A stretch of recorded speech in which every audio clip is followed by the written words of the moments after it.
Recentemente, o Barsi disse em um podcast que essa empresa não está barata. Ela está dada. Palavras do Barsi, a SB3. O que você acha dessa empresa aí? Ela tá barata mesmo? Não tá barata? Eu não gosto da SB3. Você não gosta da... Eu acho assim, que... Olha, eu não gosto da SB3. Eu não acho que ela esteja cara, tá? O que acontece com a SB3, né? A gente lançou também uma atualização recente na parte de geração. E é sempre importante lembrar que quando você faz um relatório de análise com várias empresas, você tem a avaliação absoluta, mas você também tem a avaliação relativa, né? Então, assim, o quanto ela tá barata em relação a outros nomes, porque você não pode dar compra para tudo. Se tá barato também, né? Se tá barato. Mas olha só, eu não gosto do case da AS Brasil. O que acontece? Ela paga dividendo, ela gere bem os seus ativos, mas vamos parar para pensar um pouquinho na história dela. Ela entrou no Brasil ali, se não me engano, no final dos anos 90, com o Grupo AES. O Grupo AES comprou esses ativos de geração e comprou os ativos de distribuição daqui de São Paulo, que era a antiga Eletropaulo, virou Enel. Aí como o Brasil estava enfrentando o início ali de um processo de privatização, o que aconteceu? Eles fizeram um negócio Zé com Zé. A distribuidora, Eletropaulo, comprou ao máximo preço possível a energia da AS Brasil. Ao maior preço possível e imaginável. Sim. Por quê? Porque na estrutura de custo de uma distribuidora, todo o custo da energia é repassado para os consumidores. Então, se o preço da energia na época era, sei lá, R$150, na Eletropaulo era 250. Nossa. Algo absurdo. Então, a AS Brasil, ela ficou 15 anos só pagando dividendo. Não investiu um único centavo em um novo projeto. Só pagou dividendo, pagou dividendo. Aí, quando chega ali 2015, acaba esse contrato, ela precisa se recontratar a preço de mercado. Beleza, se recontrata, vida que segue. E depois disso, ela tende... A impressão que eu tive assim, é que ela sempre tentou se encontrar, apesar da gestão eficiente dos ativos que ela já tinha dentro do seu portfólio, ela começou a ver assim, cara, o prazo do meu portfólio remanescente tá ficando cada vez mais curto e eu preciso renovar isso daqui. E ela adotou uma estratégia que é de comprar ativo já operacional. É ruim? Não. Mas assim, qual o problema de você comprar um ativo já operacional no setor de energia elétrica, seja de transmissão, etc. Quando você compra um ativo de geração, que você já tem um contrato de 30... O ativo já está de pé, ou seja, você não tem o risco de desenvolvimento. E você já paga... Você já sabe quanto ela vai receber para os próximos 20, 30 anos. Quem vai te vender não vai te vender barato. Porque não tem muito o que fazer ali. Você pode fazer um project finance, fazer uma estrutura de dívida com ações para tentar gerar valor. Você pode usar uma equipe de manutenção que você já opera no ativo A, no ativo B, para tentar achar mais sinergia. Mas no final do dia, a geração de valor que ela tem na hora de comprar novos ativos é muito tênue. Entendeu? E esses 15 anos que ela ficou pagando dividendo, ela não investiu em outras coisas. Ela não ganhou expertise aqui no Brasil no desenvolvimento de novos projetos. Quem entrou no mesmo período e teve uma história completamente oposta? A Engie. Se você pega o gráfico da Engie de 20 anos, cara, é um foguete para cima, sem contar os dividendos. Mas por quê? Porque quando ela entrou no Brasil, ela botou a faca nos dentes e falou: eu vou investir no Brasil. Então é uma empresa muito mais ativa, com muito mais execução. Historicamente, pelo que eu lembre, eu não vi nenhum momento ali que teve algum conflito de interesse da empresa e o acionista minoritário. O que aconteceu com a AS Brasil? Eu não sei se você lembra, a Eneva fez uma proposta para adquirir a empresa via troca de ações e mais um pedaço em caixa. Você lembra disso? Lembro. Lembra? Quando você fazia o valuation da Eneva versus o que estava ali, dava R$20 por ação. A AS Brasil, os executivos da AS Brasil, eles bateram o pé para não aceitar a proposta, não, porque tem outras alavancas de valor e não sei o que. O Barsi também escreveu uma nota falando que o que interessa são dividendos, etc. E eu respeito o Base, assim, rumo ao infinito, mas respeitosamente, eu discordei dele nesse momento. Achei que a Energias do Brasil perdeu, pro acionista minoritário, perdeu uma oportunidade de ouro de vender as suas ações a quase R$20, pelo menos ali naquele momento, né, sem considerar as sinergias e todas as coisas que tinham para acontecer. E no final das contas o resultado é esse. A ação deve estar o quê? R$10 hoje. Tá passando por eu não vou dizer a palavra problema, mas assim, baseado nas aquisições que eles fizeram, às vezes gerando uma geração de valor muito apertada, a Selic subiu, tá comendo todo o resultado, a empresa já anunciou que não vai pagar dividendo e que tá com uma dívida muito grande. Então tá complicado, né? Tá complicado. Mais uma vez, não é um case ruim, eu só acho que assim, eu prefiro outras coisas em relação... Eu não sou apaixonado pela ES Brasil, assim, eu achei que nesse caso o Barsi, ele é igual o Ronaldinho Gaúcho. O cara é um fera, mas às vezes ele jogou mal em uma partida. E respeitosamente eu não concordei com ele quando eu vi aquele preço lá. Para mim, eu até dei venda na época. A Genial Analisa nem existia na época, mas para os clientes que eu falava na época, putz, era uma venda para mim de olhos fechados. E eu achei que existia ali um certo conflito entre os executivos dizendo que não, sem levar isso pro minoritário. E ficou por isso mesmo, a proposta foi... Aí não pensou nos minoritários. Foi o que eu achei. Ficar fora, né? Assim, não é que eu prefiro ficar... Eu só tô contando a história do porquê eu preferi, por exemplo, muito mais a Engie no relativo. Se eu tenho neutro nas duas hoje, quer dizer que eu sou neutro. Sim. Mas qualitativamente, eu sempre vou pender mais pro lado da Engie. Às vezes a Engie, mesmo estando um pouco mais cara, eu vou preferir a Engie por considerar mais empresa do que a ES Brasil. Então a Engie, cara, ela compra ativo, ela desenvolve do zero, ela entra em transmissão, ela entra em gás. É uma empresa bem mais ativa, né? Pô, muito mais faca no dente, e muito mais empresa com E maiúsculo, assim, na minha opinião. Sim. Mas assim, a ES Brasil, ela gerencia bem os ativos, etc, mas estruturalmente não é uma coisa que eu sou apaixonado. Agora, quando o Selic cair, o que vai acontecer? Quando a Selic cair, vamos supor que magicamente a Selic vai de 13 para 10 até o final do ano. Pois bem, quem é que vai voar primeiro? Quem é que vai andar primeiro? É quem tá com a faca na garganta. Correto? É quem tá com a dívida alta. Porque no primeiríssimo momento, quem é que vai se beneficiar? É quem tá sendo mais prejudicado hoje. Verdade. Quando a chave vira, pode ser que a ES Brasil até ande mais. Assim, apesar desse não ser o cenário base. No curtíssimo prazo, eu acho, mas assim, no que diz respeito à geração de valor de longo prazo, entrando em projetos, fazendo as coisas acontecerem no setor, eu prefiro a Engie, a Auren agora, que a gente tá tentando entender o que ela é muito boa, tá gerando caixa, tá super contratada, tá pagando um monte de dividendo, é um case bom também, mas assim, esse case da ES Brasil é um case que eu sou zero apaixonado. Boa. E tem um case também que o pessoal fala muito aqui, o pessoal já mandaram um monte de mensagem aqui. Que é a Copel. Você cobra a Copel? Eu não cobro a Copel. Olha. Eu já cobri no passado. Eu sei o seguinte, que desde que o Ratinho Júnior entrou, ele fez uma gestão muito boa, né? Mas eu sei que é uma empresa que ela sofre do mesmo problema da CEMIG, e o mesmo problema da Eletrobras antes da privatização, que são concessões curtas, tá? Numa empresa de energia elétrica, quem segura o BO do negócio geração, transmissão e distribuição é o GT, é a geração e transmissão. A distribuidora, em uma estrutura estatal, ela é um case perigoso. Por quê? Porque é um case com margens muito menores e muito mais intensivo em seres humanos. Entendeu? Uma hidrelétrica, você coloca ali 50 caras, uns engenheiros, uns técnicos, o negócio funciona. Uma distribuidora não. É gente na rua, atendendo o povo, ligando, subindo em poste. Agora você pensa nisso, numa estrutura engessada, né, por questões de ser funcionalismo público e tal. Então, apesar da Copel hoje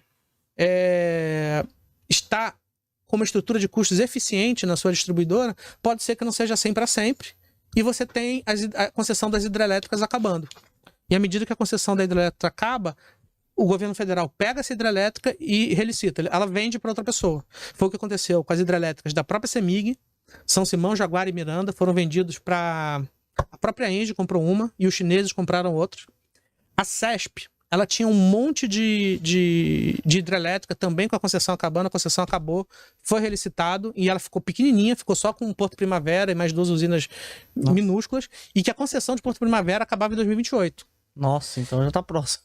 acabava. Aí o que eles fizeram? Vamos falar assim, vamos privatizar? Vamos. Aí fizeram uma lei em que caso você queira privatizar a empresa, ela ganha uma nova concessão, ela ganha uma nova outorga. Então assim, se imagina o estado de São Paulo não privatizar a CESP e ficar com um papagaio de um monte de funcionário público sem o ativo para cobrir essa galera. Então assim, eles privatizaram muito mais a fórceps do que por capitalismo e liberalismo. Não, falaram, cara, não tem mais o que fazer aqui.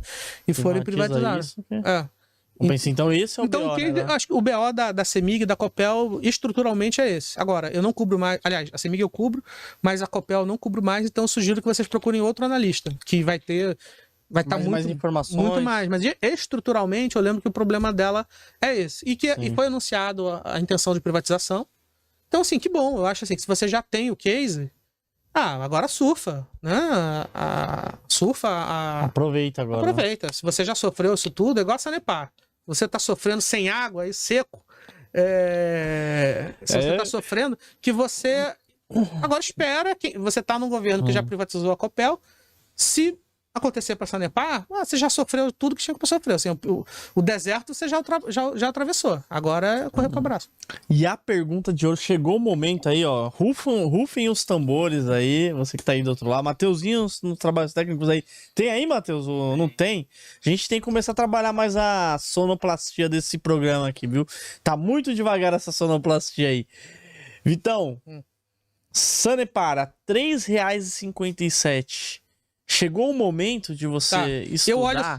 Eu olho sempre para Unity, eu olho para Sanepar 11, que é a que tem mais liquidez. Então, assim, quanto tá hoje? Deixa eu ver, a SAP R11. Vamos dar uma olhada aqui. SAP R11. O Vitor é especialista, 17,73. Tá, não.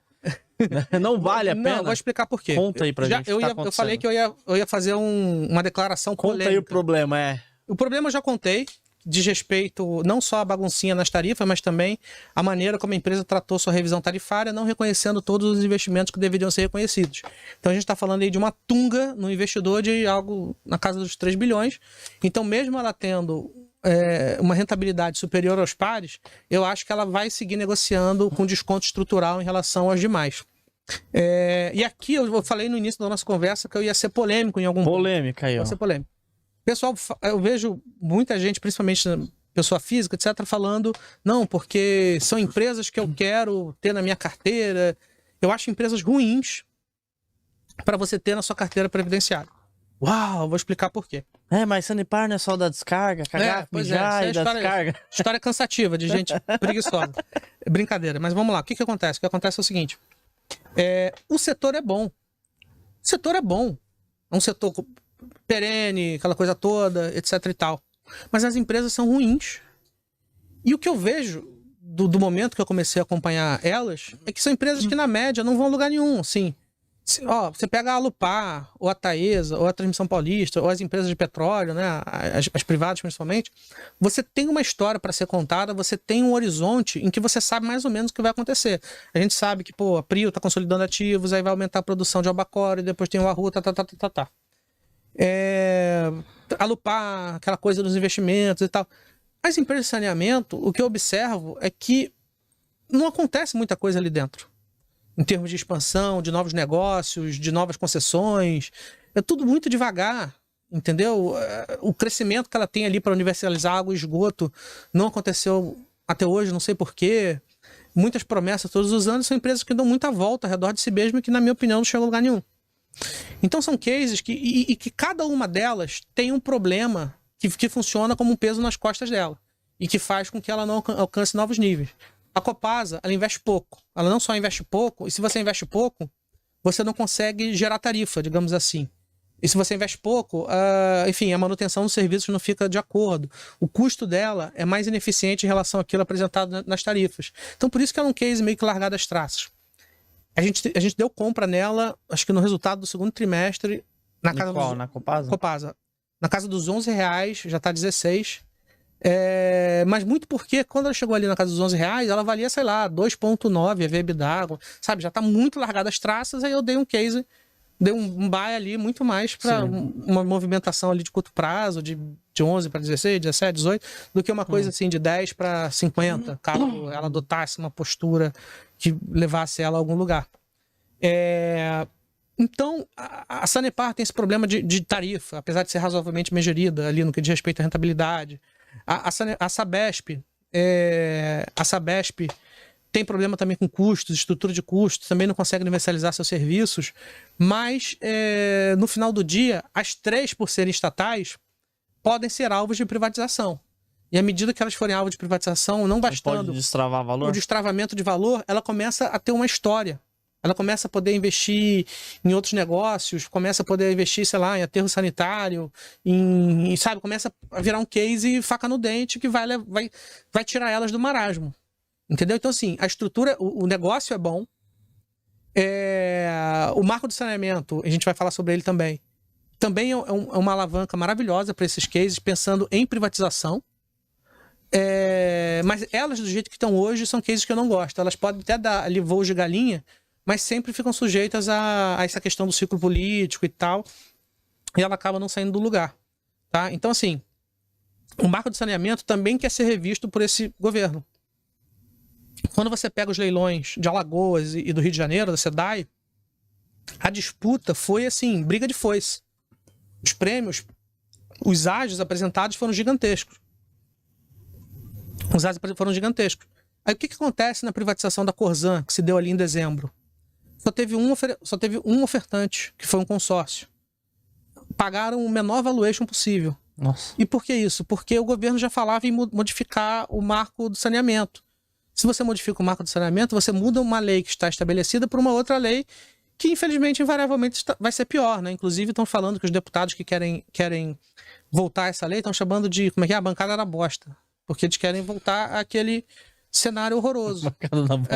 Então, assim, hoje você tem o Tarcísio querendo privatizar a Sabesp, eu torço para que ele consiga, mas será que se ele ver o prêmio que foi obtido na Corzan, com todo esse risco de não privatização, etc., a disputa pela prefeitura também já está razoavelmente próxima, já ano que vem.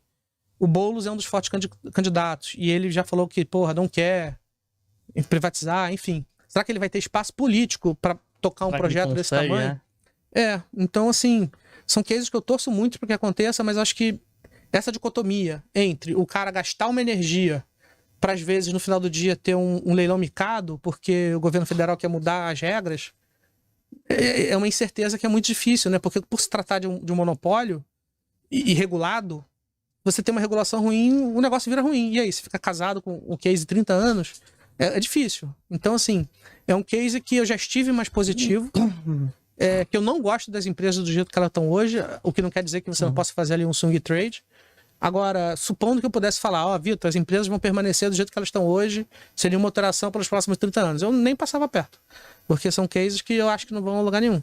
Mas que, em um setor bom, e com possibilidade de privatização, né? Você tem um Ratinho querendo privatizar, o Zema querendo privatizar, o Tarcísio querendo privatizar, mas vamos ver se eles não mudam de ideia, tendo em vista esse cenário controverso, né? De mudança do marco e disputas nas prefeituras locais, porque a prefeitura da capital sempre acaba pautando, né? a disputa do governo, né? Assim, muitas vezes o prefeito da capital vai para o governo, foi assim em Minas, em São Paulo então não se fala. Então, assim, é essa situação meio triste, assim. Uma situação triste da Sanepar. Triste, lamentável. Eu acho que, assim, Sanepar, assim, se o governo falar, agora nós vamos respeitar as tarifas e a revisão vai ser tudo certinha, aí eu acho que ela reprecifica para cima. Mas, assim, o que aconteceu? Você teve aquela primeira proposta lá atrás e eles já submeteram a base a ser aplicada na revisão tarifária, que é aquela base ruim de lá de trás. Então, assim, os caras já reconfirmaram que a base é aquela. Sim. Então, assim, bicho, eu não vou perder tempo. Por isso que o papel não anda. Eu acho que, assim, ela já tá num nível que eu não sei se faz sentido ela de fato ir para cima ou qualquer coisa assim. Não vejo grandes esperanças, não. Claro, se a taxa de juros subiu, claro, aí todo mundo sobe. Mas ela, por si só, eu não vejo muito espaço para performar na bolsa, não. Exceto uma privatização ou qualquer coisa, ou a manutenção do marco de saneamento, como a gente está vendo aqui, como a gente está hoje, né? Porque, afinal de contas, o governo também está tendo dificuldade em formar maioria parlamentar. Então, é isso.